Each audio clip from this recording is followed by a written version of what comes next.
Igreja Evangélica Testemunho Apostólico. A palavra de hoje será ministrada pelo pastor Flávio Leonel. Desejamos um bom culto e que Deus seja louvado. Para você que se achega também pelas redes sociais, nós estamos no culto da família, abrindo as nossas Bíblias, em 1 Coríntios, capítulo 13, no versículo 11, com o tema Precisamos Crescer no Amor. Aleluias. Diz assim: quando eu era menino, falava como menino, sentia como menino, pensava como menino, mas logo que cheguei a ser homem, acabei com as coisas de menino. Senhor Jesus, eu quero te agradecer. Eu quero te louvar, porque nessa manhã nós já fomos visitados tão grandemente pelo Teu Espírito. Nas canções, nos hinos. Meu Deus eterno, na ministração feita, meu Deus eterno, pela companhia de dança da igreja. É uma ministração ao meu coração. Eu pude ser elevado em espírito diante do Teu trono. E eu louvo a Ti por esta presença. A mesma presença que me visitou, meu Pai, trazendo esta palavra. E eu pude ser ministrado. Eu pude ser exortado por ela. E neste momento, Deus, eu preciso dividir essa palavra com o Teu povo. E por tamanho cuidado que tenho, eu peço que o Teu Espírito fale mais alto em cada coração. Usa a vida do pregador. E que, meu Deus eterno, toda palavra lançada desse altar possa produzir efeito real na minha vida e na vida dos meus irmãos. Deus, eu tenho certeza que o Senhor já se faz presente. Então, meu Deus, que nada venha, meu Deus eterno, se opor a este momento, mas que haja liberdade ao Teu Espírito Santo desde agora e para sempre. E você vai se assentar aplaudindo e glorificando a presença maravilhosa do Espírito Santo de Deus. Seja bem-vindo, Espírito Santo. Aleluias. Aleluias. Paulo está falando à igreja de Coríntios, que ele já ele foi menino, e ele realmente pensava como menino, ele agia como menino, mas um dia ele passou a ser adulto e acabou com as coisas de menino. E nesse momento Paulo, ele está falando sobre um assunto que muitas vezes diverge entre pessoas, até mesmo nos dias de hoje, porque hoje falar sobre o amor é algo que cada um tem a sua ideia própria sobre o que era amar. E Paulo está falando aqui de um momento em que o povo de Coríntios tinha que viver um amor, mas um amor verdadeiro, como nós cantamos, que o nosso amor não seja fingido.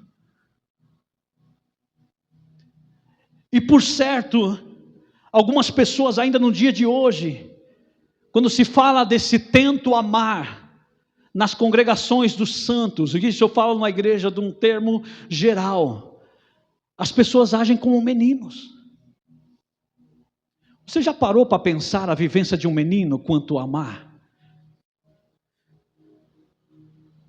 Porque, enquanto crianças, o que é amor para a gente? Na nossa infância, o que nós aprendemos que é amor? Amor é cuidado. Não é assim? A pessoa cuida bem de mim, então ela me ama. A gente tem para nós, que enquanto nós somos crianças, na nossa infância, que a pessoa que nos ama é aquela que cuida. É aquela que, sabe, que abraça várias vezes, é aquela que nos traz os mimos. Tem até aqueles memes da internet, daqueles bebês falantes. Eles têm preferência até mesmo a avó, porque a avó, ela me dá tudo o que eu quero. Isso é o amor da infância. Nós aprendemos que amor é cuidado. Só que de repente, esse menino, ele cresce um pouco, ele já está agora na adolescência. Muitos deles passando até mesmo para a juventude. Nessa fase da adolescência para a juventude, nós aprendemos que o amor é troca. Você me dá isso que eu te dou aquilo. E o dia que você parar de me dar, eu não te amo mais. É um ano ou um momento das paixões. Sabe, amores que se acabam por nada. Ah, mas por que você terminou com determinada pessoa? Por que você não tem mais amizade com determinada pessoa? Ah, porque ela deixou de trocar comigo. É um termo até muito falado. Até mesmo, sabe, nos programas de TV, não houve uma troca. Esse é o momento da juventude, é o momento da adolescência. Mas de repente você chega à maturidade. E você pode pegar qualquer casal, né, que já chegou à sua maturidade. O que é amor para você? Ele vai te falar com todas as letras. É companheirismo. É estar junto todos os dias. É a cumplicidade. Percebe? Como o amor ele muda de fases em nós. Quando somos crianças, nós queremos ser cuidados. Aquele que cuida mais, aquele que dá mais mimo, é o que mais me ama. Na adolescência e na juventude, é o que mais troca comigo. Mas na maturidade, é aquele que permanece comigo. É aquele que está junto todos os dias. É aquele que é cúmplice. Você vai entrevistar um casal desse, eles vão até falar juntos, ao mesmo tempo, sobre determinados assuntos. Porque eles são cúmplices. Eles são maduros. Eles não vão se deixar por qualquer coisa. E Paulo está descrevendo justamente isso.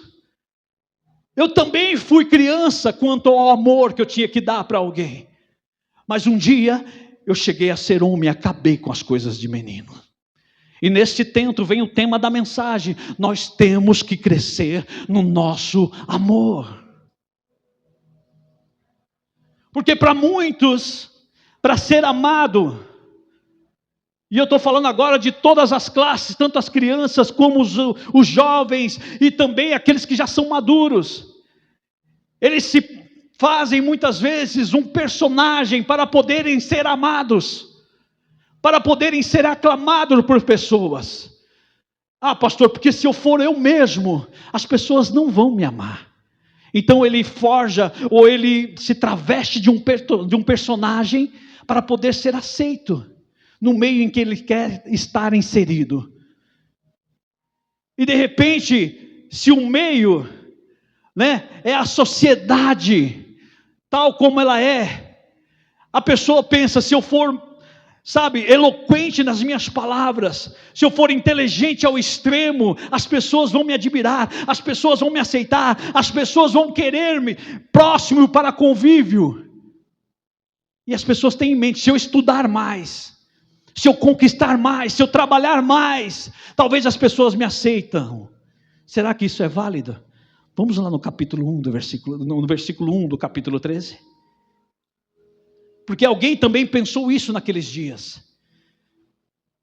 Capítulo 13 de 1 Coríntios, versículo 1, 1 Coríntios diz assim: ainda que eu falasse a língua dos homens, ou seja, se eu estudasse, sabe, todos os dialetos da terra, fosse inteligentíssimo, sabe, tivesse toda a inteligência, tivesse toda a maturidade quanto à questão de aprendizado, de condução em palavras, de oratória, é isso que ele está falando. Ainda que eu falasse a língua dos homens, mas talvez isso não fosse suficiente, talvez eu venha para a igreja, eu também quero falar a língua dos anjos. Olha o que ele vai dizer: e não tivesse amor, seria como o metal que soa, ou como o sino que tine. Eu poderia sim, porque pessoas pensam, se eu for mais inteligente, se eu for mais influente, dentro da minha fé, no mundo em que vivo, ou no lugar onde estou, ou na empresa que trabalho, as pessoas vão me amar.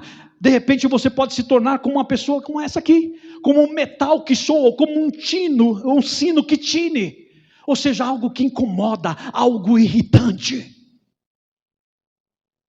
Porque muitos, por sua inteligência, pelo desenrolar das suas palavras, da sua boa oratória, terminam por irritar, porque ela se torna arrogante, soberba, e as pessoas acabam te detestando.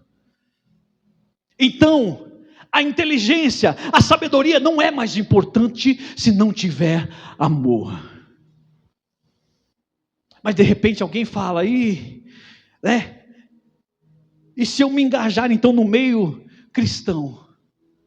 E se de repente eu estiver na igreja, como muitos de nós fazemos, buscamos palavras, buscamos estudos, buscamos a boa oratória na palavra, buscamos também os dons espirituais, né? Talvez as pessoas me amem, porque vai pensar, olha só como esse irmão é ousado, como essa irmã é ousada.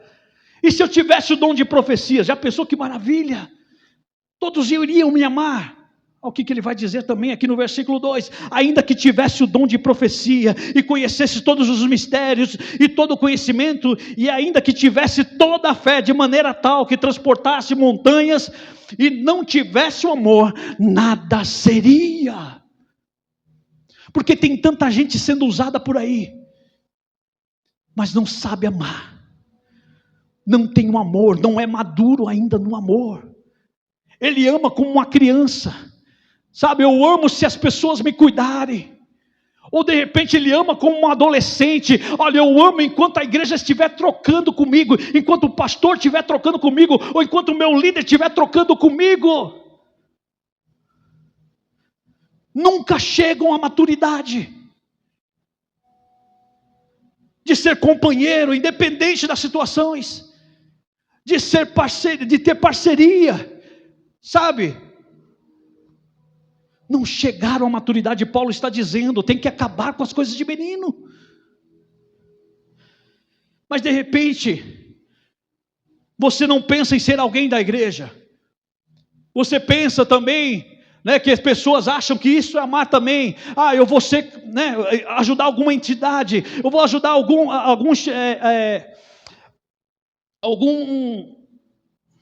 alguma casa de caridade.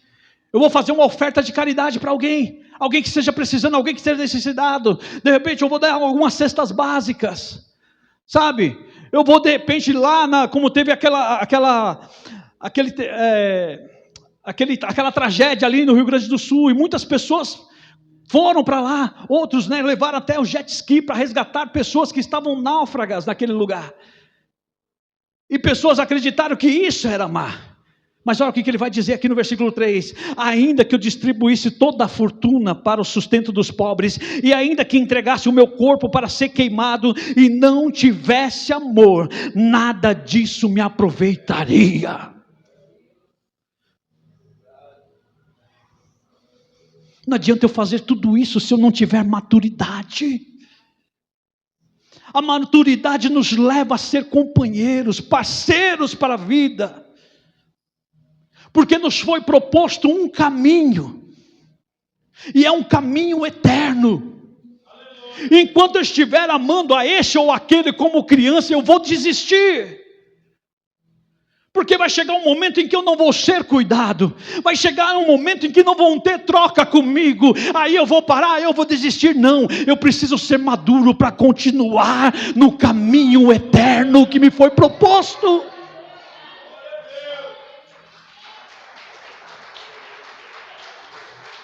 Eu preciso ser cúmplice do ministério que Deus propôs para mim. Nem todo tempo eu terei troca, nem todo tempo eu terei cuidado, mas se eu for maduro, eu vou persistir no caminho. E não é um caminho ou uma caminhada que eu e você não possamos, sabe, não aguentaríamos a caminhada. É um caminho que o Senhor propôs para mim e para você, e Ele sabe que nós podemos chegar. Ah, pastor, mas está tão difícil. Está tão difícil amar alguém. Eu sei, nem sempre se tem troca. Nem sempre o cuidado que você pensa que deveria ter, você tem. E isso é difícil para nós seres humanos. Porque Ele não nos fez para andar sozinhos. É por isso que Ele se alegra, e Davi vai falar isso. Ó, quão bom e quão suave é que os irmãos vivam em união. É ótimo ter o amor fraternal. Só que nesta caminhada que o Senhor nos propôs, e como eu falei, Ele calculou, e Ele calculou muito bem calculado. Ele sabe sabe dos nossos limites. Ele sabe, Ele conhece as nossas debilidades. Ele conhece a minha e a sua fraqueza. E para cada um de nós, como indivíduos que somos, Ele propôs uma caminhada. E Ele sabe que se nós não pararmos, nós vamos chegar. Só não chegaremos se nós continuarmos sendo meninos. Sabe aquela brincadeira infantil? Corta aqui, não sou mais seu amigo. Isso tem que desaparecer do nosso meio. E eu falo de um tento geral. Porque você vê a igreja se degladiando uma com a outra. Você vê pessoas que professam a mesma fé se degladiando. E muitas vezes você vai perguntar o motivo e você vai ver, é porque não houve uma troca. Menino, é porque não cuidaram de mim. A maioria das pessoas que estão em casa hoje é porque, você vai lá perguntar se vai visitar, é porque não cuidaram de mim. Menino, está na hora de amadurecer, está na hora de crescer, igreja. Jesus já está às portas e Ele espera que encontrar uma igreja madura, uma igreja que está disposta a seguir com Ele para a eternidade. Pastor, mas eu não tenho condições, o senhor não sabe como é difícil para mim. Eu vou te provar na palavra que Deus preparou tudo para que nós pudéssemos chegar. Abra sua Bíblia, mas deixa marcado aqui em 1 Coríntios capítulo 13, que nós vamos voltar aí. Abra sua Bíblia agora em Salmo 139. Quando eu encontro pessoas dizendo que eu não consigo perdoar, eu não consigo amar determinada pessoa, eu não consigo, Deus não me fez para isso, eu levo logo justamente a essa escritura aqui, a este salmo. Porque olha só que maravilhoso, o verso 1 deste Salmo 139, olha o que ele diz: Senhor, Tu me sondas e me conheces.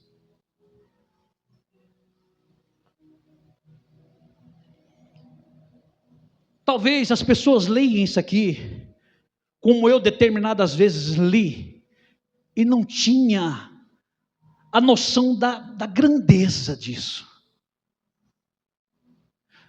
Você consegue mensurar que o Senhor te sonda, e por isso Ele te conhece? Porque tem pessoas que dizem que nos conhecem, mas é o estereótipo, é o estereótipo de alguém que se coloca à frente dela. De repente o pastor Flávio que você conhece, é esse que está aqui no altar, proferindo palavras, cantando, tocando. Mas será que esse é o irmão Flávio de verdade? Será que verdadeiramente você pode falar, eu conheço o pastor Flávio? Com propriedade eu posso dizer que conheço o pastor Flávio? Não. Ninguém conhece eu e você verdadeiramente, a não ser Deus. Porque Ele nos sonda. Pastor, eu não estou entendendo o que quer dizer isso? O que é esse sonda? O Senhor nos sonda, o que é isso? Eu comecei a trabalhar para a honra e glória do Senhor Jesus. Tive o primeiro dia de trabalho ontem. Estou aqui virado. Eu entrei ontem às 19h50, saí às 4h10 da manhã e estou aqui para a honra e glória do Senhor Jesus. Mas na quinta-feira eu fui fazendo a integração na empresa. E quando eu cheguei lá, o gestor, por me receber, ele precisou atender alguns telefonemas.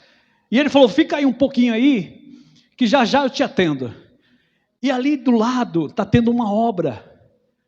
E eu pude perceber lá que um engenheiro chegou, estava em uma reunião ali, todos os operários estavam em volta dele, e ele chegou com um maquinário ali, e de repente, eu não sei se os irmãos já tiveram a experiência de ver uma broca dessas que para perfurar a terra.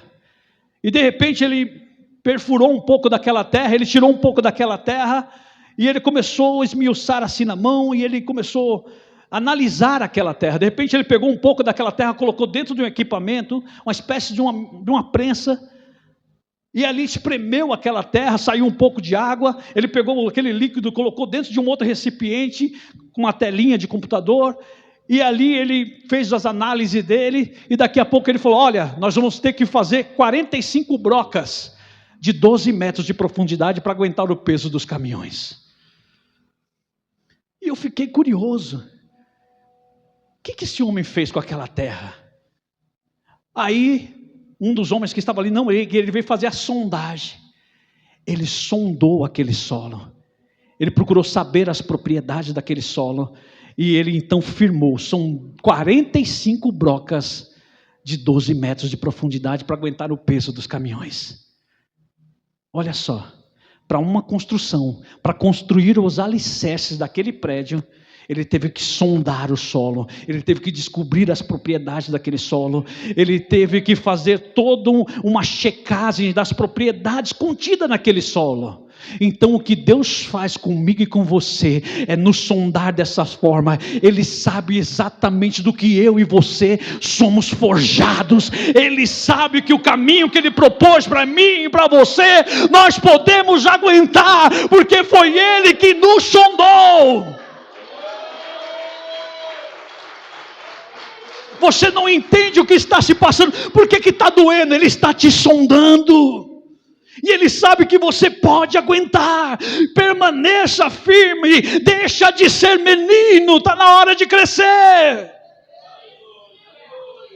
Ele sabe da sua capacidade. Está faltando eu realizar isso. Eu posso mais. Ele nos sonda e Ele nos conhece.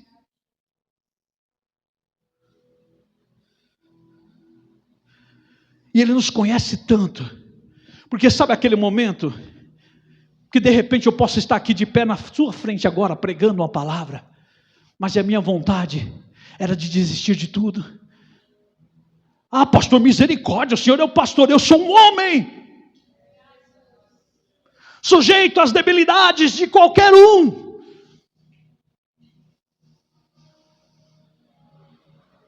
E por misericórdia estou aqui de pé. Ele vai dizer para mim e para você, olha só o que ele diz no verso 2: tu sabes o meu assentar e o meu levantar, e de longe entendes o meu pensamento. Ele sabe como muitas vezes você está de pé diante dos outros, mas a sua vontade, olha, Senhor, eu não aguento mais.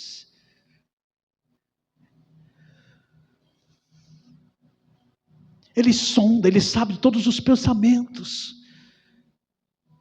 Aquele pensamento que talvez alguém que te conhece, como esse homem é cheio de fé, mas só você sabe como é que está lá dentro. E Deus, Ele diz, eu sei quando você se assenta e quando você se levanta. Eu sei, eu te conheço. E quando Ele percebe a nossa, disponibilidade em ser tratado por Ele, quando nós nos permitimos com maturidade ser cuidados por Ele, porque é aquilo que eu falei, temos que deixar de ser meninos, eu tenho que ser cuidado o tempo todo, ou de repente um adolescente, eu preciso de troca. Não, você precisa continuar firme na caminhada, meu irmão, ser cúmplice dEle. A partir do momento que nós tomamos essa maturidade nas mãos, falamos, Senhor, eu quero seguir.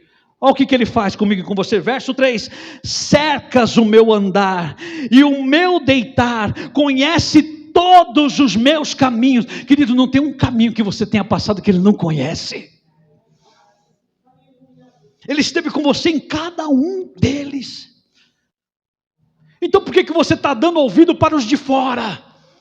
Para aqueles que não têm vivência com você?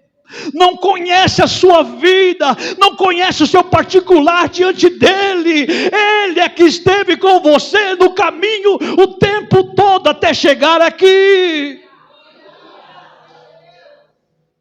E ele está dizendo: eu te cerquei, você nem percebeu, talvez porque você estava chateado, talvez porque você estava com a cabeça carregada de tantos apontamentos, mas eu te cerquei. Não era para você estar aqui, mas eu te cerquei. E é aquele momento que você está no caminho, às vezes pelas chateações, você pensa em falar um monte de coisa, até mesmo perder as estribeiras, como eu já fiz. É aquele momento que você perde a cabeça, pô, as pessoas estão falando tanto, talvez eu tenha que andar errante mesmo. E Deus está falando: até nesse momento eu te conheço. Olha só o versículo 4. Não havendo ainda palavra alguma na minha língua, eis que logo o Senhor tudo conhece. Ele sabe. Sabe aquele momento que você fala assim: eu não vou nem falar nada. Ele sabe. Ele conhece. E quando ele percebe essa destreza, ele diz no versículo 5: tu me cercaste por detrás e por diante, e sobre mim puseste a tua mão. Percebe, você não está só, querido. Você está cercado por trás e por diante, e sobre você está a mão dele. Quem poderá adentrar essa redoma do Senhor, este cuidado do Senhor? Esse é o momento em que nós somos meninos dele, porque é a máxima, né? Tem até uma frase que diz: quem ama cuida. E olha só o cuidado do Senhor para mim e para você. Ele te cerca por trás, por diante, e sobre você coloca a mão. Percebe o quanto você é protegido, o quanto você é amado por ele? Tudo isso é para que eu e você cresça na presença dele. Quando nós tomamos conhecimento dessa graça e desse amor, talvez você não sabia ou você não tinha percebido, mas o Senhor esteve cuidando de você o tempo todo, desde o primeiro dia. E quando nós sabemos desse cuidado, sabe que é até constrangedor. Você começa a olhar para as suas palavras, muitas vezes quando você é leviano para com ele, dizendo: o Senhor não está nem aí para mim. E ele tem todo esse cuidado para mim e para você. Olha como é que nós reagimos, como aqui o salmista reagiu. Versículo 6: tal conhecimento é para mim maravilhosíssimo, tão alto que não posso atingir. Eu não sabia, mas agora eu sei que o Senhor cuida. O Senhor esteve comigo toda a caminhada, e outra, Ele me preparou para isso. Ele me sondou. Ele soube das minhas propriedades, talvez aquela que nem você mesmo sabe ainda, mas Deus já te forjou para passar por este momento. Você vai ser testemunho ainda nesta causa. Ele te forjou, Ele te sondou. Quando nós tomamos conhecimento, que é maravilhoso, sabe, que é maravilhoso isso que Ele faz por mim, por você, com todo esse cuidado. Sabe aquele momento de criança mesmo? Que esse é o momento. Quando ele está falando desse cuidado aqui, é aquele cuidado de criança que nós temos. Nós aprendemos como criança que quem ama, cuida. E eu me lembro quando criança, eu fui criado pela minha avó materna, até os meus 14 anos de idade. E eu me lembro que a minha avó, ela sempre foi muito... muito preocupada com essas questões, porque eu fui um menino que foi rejeitado de berço. Os meus pais não tiveram condições de cuidar. Eu nasci muito doente, fiquei cerca de 2 anos internado, até o meu 2º ano de idade passei internado no hospital. E quem quer um problema? As pessoas rejeitam. Meu pai e minha mãe não tiveram maturidade. Meu pai tinha 18 anos na época, minha mãe 19. E os mesmos me rejeitaram, me deixaram no hospital, até que com 2 anos de vida, eu saio do hospital, para onde que eu vou? Para a casa dos meus pais? Não. Meu pai não me queria por perto. Quem me adotou? A minha avó. E minha avó era aquela, sabe, aquela senhora super, extremamente protetora. Então eu me lembro dela comprar os meus uniformes da escola, do prezinho. E ela, sabe, me arrumava todo para ir para a escola. E isso na minha infância, até os meus 7, 8 anos de idade, era, sabe, amava aquilo que ela fazia por mim. Todo o cuidado que ela tinha comigo, ela sabia do que eu gostava, o que eu não gostava. Então ela preparava tudo e me levava para a escola, eu ficava toda empolgada, minha avó veio me trazer. Só que a gente passa a crescer um pouquinho. E de repente aquilo passa a ser vergonha. A gente não quer mais a companhia. Não, a avó vai vir me buscar na escola. É vergonha, não. Por mais carinho que ela tinha, por vezes eu me escondia atrás do poste para ela não me ver. Chegava primeiro que ela em casa, ia correndo. Ela falou, onde é que você estava que eu não vi? Ah, eu cheguei mais cedo, mas não era vergonha dela me pegar na mão na frente dos meus colegas. E Deus agora, ou o salmista agora nesse momento, ele também está com vergonha do Senhor. Ele recebeu todos os cuidados, ele foi sondado, né?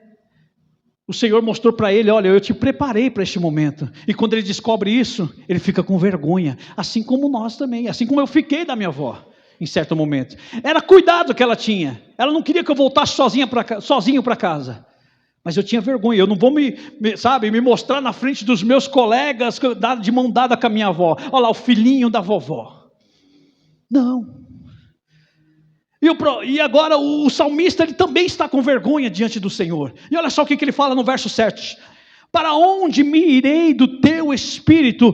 Para onde fugirei da tua face? Talvez um momento em que nós também nos questionamos. Quando a gente vê que a gente falou besteiras diante do Senhor. Quando muitas vezes a gente foi leviano contra o Senhor, dizendo, o Senhor não está nem aí para mim. Quando nós ouvimos uma palavra como essa, Ele sempre esteve com você, desde o seu nascimento. Aí ele está perguntando, para onde eu irei do Senhor? E ele vai continuar a narrativa dele. Se eu subir ao céu, lá tu estás. Se fizer no inferno a minha cama, eis que tu ali estás também. Se tomar asas da alva e habitar nas extremidades do mar, até ali a tua mão me guiará e a tua destra me susterá. Se disser, de certo que as trevas me encobrirão, então a noite será luz à roda de mim. Muitas vezes nós nos fazemos assim. Eu vou me esconder aqui, ninguém vai saber. Talvez a sua família, o seu cônjuge, os seus filhos não saibam, mas o Senhor, olha só o que vai dizer no versículo seguinte, aleluia. Nem ainda as trevas me encobrem de ti, mas a noite resplandece como o dia, as trevas e a luz são para ti a mesma coisa. Não adianta se esconder, meu querido. Ele conhece todos os meus e os seus caminhos. E por mais que eu tente me esconder, por mais que eu tento, me esconder até mesmo nas trevas, Ele está dizendo, eu ainda consigo te enxergar, eu ainda consigo te ver, e eu ainda continuo te dizendo, eu te sondei e eu te conheço. Eu não sei se já aconteceu com quaisquer um de vocês, mas comigo aconteceu. Eu tentei seguir a vida errante também. Um dia, lá na rua Vergueiro, eu estava tocando num pagode, cervejinha para lá e para cá, e eu nunca fui muito de beber, mas eu gostava do fuzuê. Estou lá tocando um pagodinho, lá daqui a pouco eu me encostei no bar para pedir lá uma bebida, e de repente chega um rapaz ali que estava caindo, ele estava caindo de bêbado, e ele chegou bem do meu lado, tocou no meu ombro, até tomei um susto, falei, que é esse cara? Cara barbudo, cabeludo, e daqui a pouco ele falou assim, olha, o teu lugar não é aqui. Até mesmo você tentando andar errante, Ele ainda te conhece e Ele te sonda.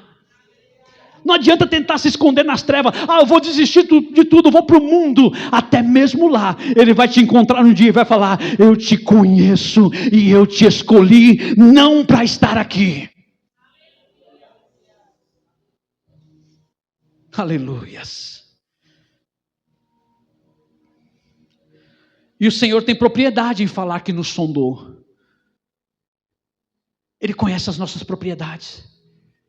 Ele conhece as nossas debilidades. Ele conhece as nossas fraquezas. Ele conhece aquilo que nos dá prazer. E por que Ele conhece tudo isso? Porque Ele nos sondou. Pastor, quando foi que o Senhor nos sondou? Ele vai continuar agora no versículo, aleluias, 13. Pois possuístes as minhas entranhas, cobriste-me no ventre da minha mãe. Eu te louvarei porque de um modo assombroso e tão maravilhoso fui feito. Maravilhosas são as tuas obras, e a minha alma sabe muito bem. Sabe aquela coisa que, sabe, aquela voz que te acusa muitas vezes, que você sabe que está fazendo errado. Sabe aquela vozinha que fala, rapaz, é melhor você não fazer.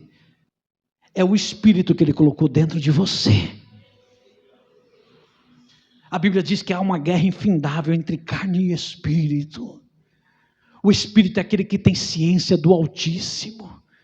É aquele que, sabe, viu a forja acontecendo, viu você sendo formado. E esse tem ciência de Deus. Olha lá.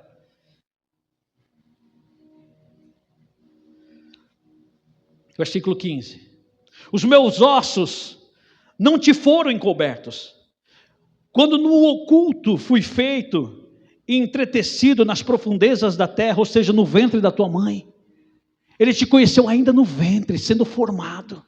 Ele já tinha colocado um propósito para mim e para você. Mediante o quê? O que Ele sondou. Os teus olhos viram o meu corpo ainda informe. E no teu livro todas estas coisas foram escritas, as quais em continuação foram formadas, quando nem ainda uma delas havia. Ou seja, não há nada de novo em mim e em você que Ele não saiba. Tudo já está escrito no livro dele.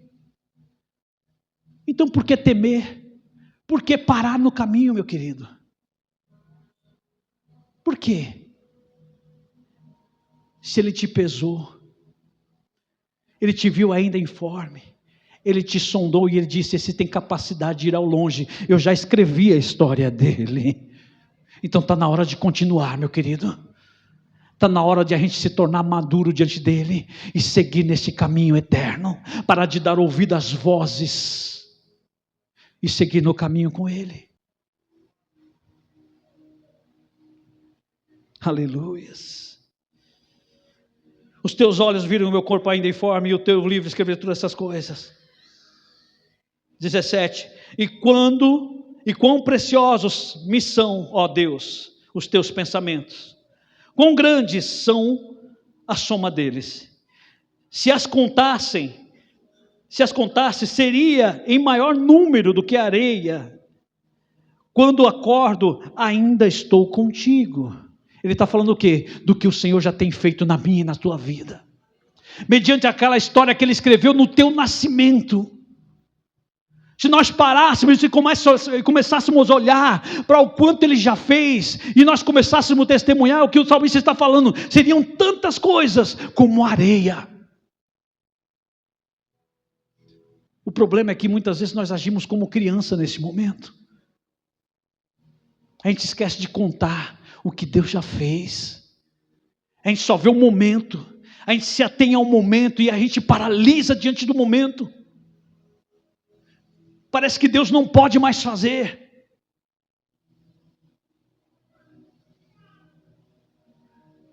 E muitas vezes, o que nos faz paralisar é aquilo que eu falei, as más línguas. Pessoas que vêm para nos apontar, para duvidar do propósito de Deus na nossa vida.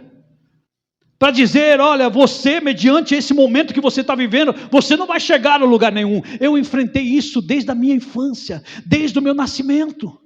Não vai ser ninguém, não vai chegar a lugar nenhum. Órfão em vida. E por vezes, o pesar e o ódio desse ou daquele me paralisava. E Deus está nos convidando hoje a crescer, deixar com essas coisas de menino. Está na hora de ser maduro, está na hora de ter parceria com Ele, de ter, sabe, cumplicidade com Ele, não abandonar por qualquer coisa. Essa palavra é para mim. Eu apanhei muito dela antes de trazer para vocês. Ah, pastor, eu não preciso dessa palavra. Glória a Deus por tua vida. Eu preciso crescer. A gente se atém aos nossos algozes. A gente passa a odiar pessoas. Porque me fazem isso, fazem aquilo, porque não cuida de mim, porque não tem troca comigo. Isso é coisa de menino. Olha o que ele vai dizer aqui no versículo 19. Ó Deus, tu matarás de certo o ímpio. Apartai-vos, portanto, de mim, homens de sangue. Ou seja, essas pessoas você tem que manter longe, tem que parar de dar ouvido para elas, porque existe um Deus que te sondou e te conhece e está te convidando que você siga com Ele. Ele continua dizendo, pois falam malvadamente contra ti. Quando que eles falam malvadamente contra Deus? Quando as pessoas duvidam do propósito de Deus na sua vida. Eles estão falando não contra você, mas contra Deus. E os teus inimigos tomam o teu nome em vão. Muitas vezes usam até o nome de Deus. Desse jeito Deus não vai operar. Desse jeito Deus não vai fazer. Quem que é? Deus tem porta-voz na terra agora? Eu te sondo e eu te conheço. Conheço todos os seus dias. Eu te convido a ser maduro e continuar comigo e parar de dar ouvido a falácias.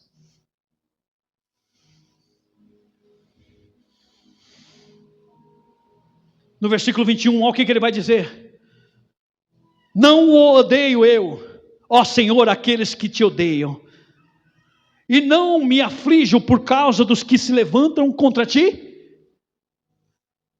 Ele está dizendo, é claro, a gente fica chateado com determinadas coisas. Só que ele vai explicar esse tipo de ódio. Versículo 22, odeio-os com ódio perfeito, tenho por inimigos. Sabe o que a gente tem que fazer com esse tipo de gente que duvida do propósito de Deus na nossa vida? É não deixar ter relacionamento. Tome cuidado com quem você convida para a sua mesa. É como ele está dizendo, tenho por inimigos. Se duvida do propósito de Deus, tenham como inimigos. No mais, sabe o que eu e você precisamos? Versículo 23 e 24, sonda-me, ó Deus, e conhece o meu coração. Prova-me, conhece os meus pensamentos, vê se há em mim algum caminho mau e guia-me pelo caminho eterno. Ele te sondou, Ele te conhece, Ele te viu ainda informe, Ele escreveu todos os teus dias para um caminho eterno. Por que muitas vezes nós deixamos de seguir nesse caminho eterno? Volta lá agora. Em 1 Coríntios. Aleluias. 1 Coríntios 13. Agora no versículo 4. Ele vai dizer para nós seguirmos. Ele nos propôs, ou melhor, uma caminhada. E é um caminho eterno. É um caminho que nós temos que seguir para a eternidade. E para isso nós temos que ser maduros. Olha de que forma. Ou melhor, vamos ler o versículo 13 primeiro. No versículo 13, está denotado aqui o caminho eterno que ele nos propõe. Olha o que diz. Agora, pois, permanecem a fé. Para andar nesse caminho eterno tem que ter fé. E o que mais? A esperança nós temos que ter esperança naquele que vive e reina para sempre. E o que mais? E o amor. Estes três, mas o maior destes é o amor. Nós precisamos amar de uma forma madura, não como criança, não como adolescente, mas sendo homens diante de Deus, assumindo um compromisso diante de Deus, de não deixar essa caminhada proposta por Ele, um caminho eterno. E Ele nos deu toda a condição para isso, porque Ele nos provou, Ele nos sondou. Ele sabe de toda a propriedade, Ele sabe de tudo que há aqui dentro. Talvez o seu cônjuge não saiba, talvez os seus filhos não saibam, mas Ele te conhece. Ele sabe do que você pode suportar. Mas pastor, está doendo tanto. Você não tem ideia do meu sofrimento. Se você está sofrendo, dê glória a Deus. Sabe por quê? Olha o que diz o versículo 4. O amor é sofredor. O amor maduro é sofredor. Talvez você esteja sofrendo hoje. Talvez alguém tenha desdenhado de você ainda hoje. E talvez você continue amando essa pessoa e por isso você sofre. Você continua pagando um preço por essa pessoa e por isso você sofre. Aqueles que estão à volta até te questionam, mas por que você está sofrendo por essa pessoa? Você ama. O amor é sofredor. E por que ele sofre? Ele vai continuar dizendo, porque mesmo sofrendo, ele é benigno. Ele não se cansa de fazer o bem. Mesmo sendo maltratado, mesmo sendo mal falado, ele continua fazendo o bem. Ele é benigno. O amor, ele não é invejoso. Sabe o que nos faz parar muitas vezes na caminhada proposta? O caminho interno é inveja. Por que acontece com todo mundo, comigo não? A pessoa chegou ontem na igreja, já está contando bênção, eu não. Invejoso.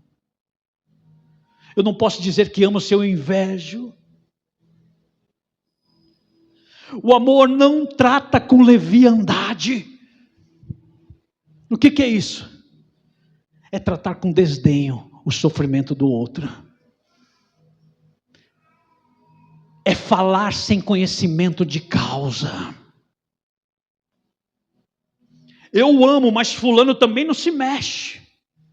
Fulano também, olha, não se dedica. Se você não sentou com a pessoa, se você não trocou uma ideia com ela, como vamos dizer no real, que não trocou umas palavras, procurou saber, porque toda história tem dois lados. Se você não sentou com a pessoa, não seja leviano. Não fale sem ter conhecimento de causa, porque o amor não fala ou não trata com leviandade.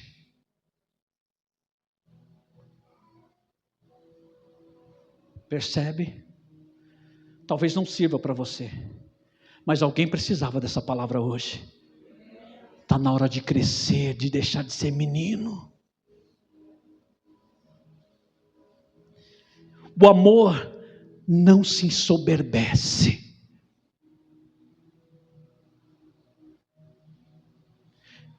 Porque muitas vezes você sendo leviano com alguém, a soberba toma conta. Você está desse jeito, porque você não faz isso, isso e aquilo, você às vezes não tem nem conhecimento de causa, mas você se ensoberbece daquilo. Eu faço tudo. Eu sou isso, eu sou aquilo. O amor não se ensoberbece.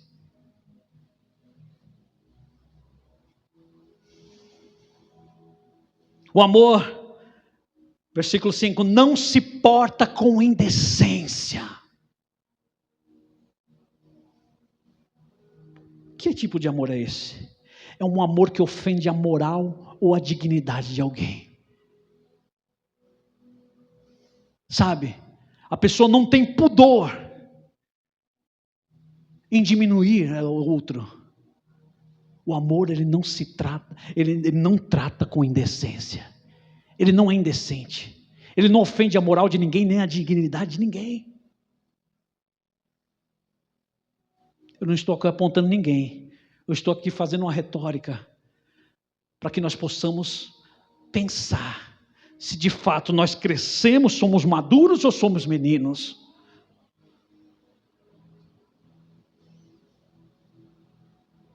O amor não busca os seus interesses. É aquela história da troca. Eu venho para a igreja se alguém trocar comigo, se tiver troca. Se eu não tiver um cargo, se eu não cantar hoje, se eu não for citado, se eu não for cumprimentado,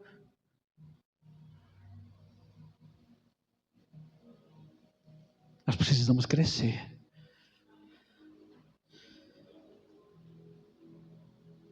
A gente tem que parar de buscar os próprios interesses. E aqui vem uma parte que nos paralisa no caminho. Nós estamos falando aqui de um caminho que o Senhor propôs, ainda quando estávamos informes. No ventre de nossa mãe, diz que Ele escreveu a nossa vida. Ele escreveu cada dia meu e seu. E por que parece que a caminhada fica cada vez mais longe? Pastor, por que parece que fica cada vez mais longe de eu chegar? Por causa dessa parte agora que nós vamos ler. O amor não se irrita.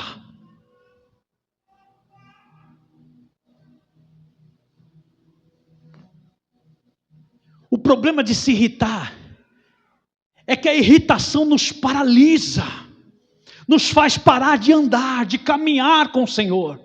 A gente para naquele momento em que nós fomos ofendidos por alguém.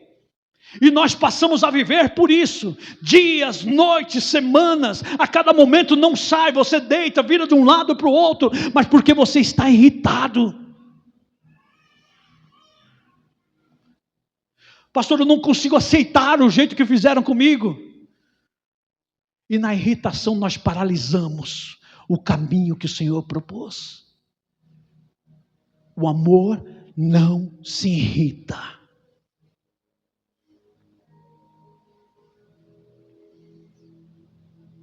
E o problema de nós andarmos irritados com isso ou com aquilo. E hoje é difícil não ver pessoas irritadas. O problema de a gente andar irritado com isto ou com aquilo, independente do que tenha sido, aquilo que eu falei, a irritação ela te paralisa no momento em que você foi ofendido. Você não vê mais nada na sua frente. Você para de se dedicar ao trabalho, você para de se dedicar à sua vida pessoal, à sua vida conjugal, à vida com seus filhos, porque você está irritado, você só fala no assunto. Chega uma hora que a mulher te dá uma dura, para de falar nisso, você só vive isso. Não dê lugar à irritação. Por que eu não posso me irritar, pastor? Por que isso me paralisa? Olha só, porque o que vem no seguinte: o amor não suspeita mal. Enquanto você está irritado, você passa a suspeitar de pessoas. Ninguém pode passar por você sorrindo, olha lá, já está rindo de mim. Você não pode passar por ninguém que esteja falando, de repente a conversa parou, ó, está vendo? Estavam falando de mim. O amor não suspeita mal. Pastor, mas o senhor não sabe, a pessoa realmente fala de mim.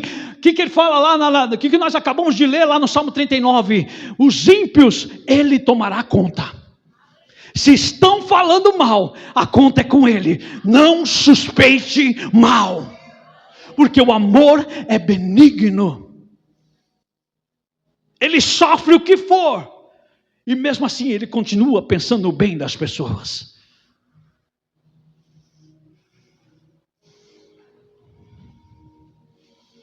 Aleluias. O amor, versículo 6, não folga com a injustiça, mas folga com a verdade. Tem muita gente folgando com a injustiça. Sabe? Percebe a arrogância, ou talvez não seria essa palavra, a indiligência da pessoa em tratar outros. E às vezes ela até satiriza, ri, toma, sabe, conhecimento de rir. da situação. É isso mesmo. Sabendo que é uma injustiça. O que ele está falando aqui? O amor, ele não descansa com a injustiça, mas ele descansa com a verdade. Se nós somos maduros, nós temos que descansar com a verdade. Temos que viver um amor de verdade. Em outras palavras, ele vai concluir aqui no versículo 7. O amor, tudo sofre, tudo crê, tudo espera, tudo suporta. O amor nunca falha. Pastor, mas esse caminho é difícil demais. É um caminho de sofrimento, é um caminho que, sabe, eu não vou ter mais troca, eu não vou ter mais cuidados. Talvez não, querida. Mas saiba de uma coisa, o amor não falha. Se nós caminharmos por ele, ele não falha. Porque nós podemos ter todos os dons aqui dentro da igreja. Nós podemos ter de todas as operações espirituais aqui dentro da igreja, mas se não tiver o amor, é isso que Paulo está propondo para mim e para você, de deixar de ser meninos e ser homens diante de Deus. Por quê? Olha só, ele vai continuar explicando. O amor nunca falha, mas havendo profecias, serão aniquiladas, havendo línguas, cessarão, havendo conhecimento, desaparecerá. Não importa eu ter toda a eloquência na palavra, não importa eu falar em línguas, eu fazer um espetáculo aqui, se eu não amar, vai desaparecer. O que vai permanecer no caminho eterno é o amor. Pastor, está tão difícil. Está tão difícil esse caminho. Porque tudo isso aí que o senhor relatou, toda essa lista, eu tento seguir. Eu tento olhar para a pessoa que me ofende, eu tento amá-la, mas pastor, você não sabe como é que é. Parece que quanto mais eu tento agir com amor, a pessoa me ofende mais ainda.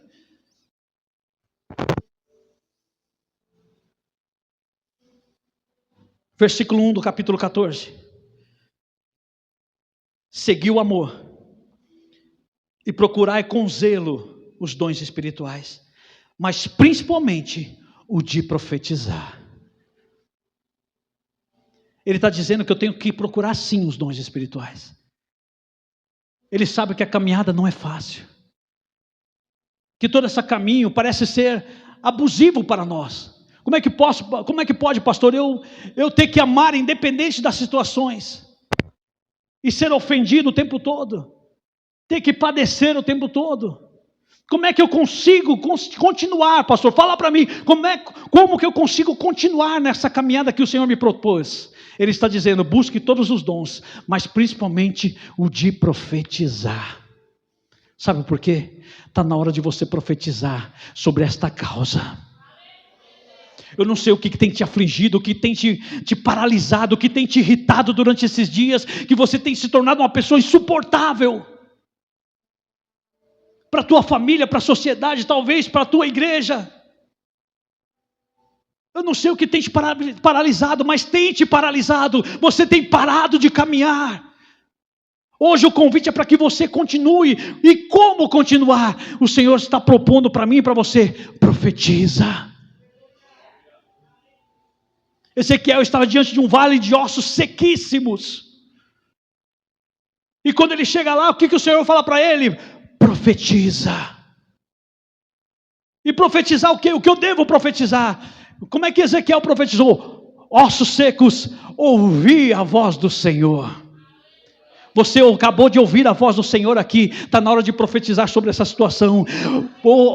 Situação, sabe, essa situação que se levantou. Ouvi a voz do Senhor. Eu sou alvo de um propósito de Deus e eu vou chegar lá. Porque Ele me sondou, Ele me conhece e Ele sabe que eu tenho capacidade para chegar. Então eu decidi crescer hoje. Eu decidi me tornar maduro. Eu decidi a me levantar de forma a abranger esse amor que o Senhor dispensa, esses cuidados que o Senhor tem comigo. Eu me levanto hoje para agradar o Senhor de tal maneira, para cumprir o propósito dEle, porque Ele já escreveu essa história. Eu só preciso seguir o enredo. E como é que eu consigo seguir? Não olhando para aqueles que maldizem o nome do Senhor, como nós lemos, e profetizando. Se não mudou ainda, vai mudar. Você crê? Você está disposto a fazer essa oração comigo? Você está disposto a se entregar a esses cuidados do Senhor e sair daqui transformado, maduro na presença do Senhor, disposto a amar de forma madura, entendendo o caminho que Ele nos propôs? Então que se coloque de pé.